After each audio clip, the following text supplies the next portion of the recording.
Kalau tulang lembu korban boleh kita buang dalam tos sapah. Sebab dengar kata tak boleh buang, kena tanam. Boleh buang. Sunat tanam. Bukan haram buang. Nah, kalau kita buang tidak memudaratkan orang, tidak menyebabkan bau busuk orang, harus. Tapi kalau kita buah dalam tos sapah jadi busuk, jadi lalat, jadi penyakit, semalat kita tanam. Macam darah kita, walaupun darah kita sikit, biar awak tubik pek kat hidung atau kat dahi, kita pun ambil ada merah sikit darah, sunat tanam tisu ni, sunat tanam. Apa yang keluar daripada badan kita sunat tanam. Tu puang pek dia sunat tanam. Faham tak? Kena rumah sewa hot dog jual kau lepok kat ikat gitu. Posmen lalu lepuk.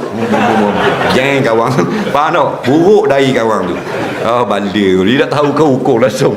Tak? Buanglah molek-molek. Sunat tanam. Ni kita gunting rambut ni, sunat tanam. Gunting misal, gunting janggut, sunat tanam. Dah kita buang atau apa? Tidak haram. Sunat tak tanam. Bukan wajib tanam.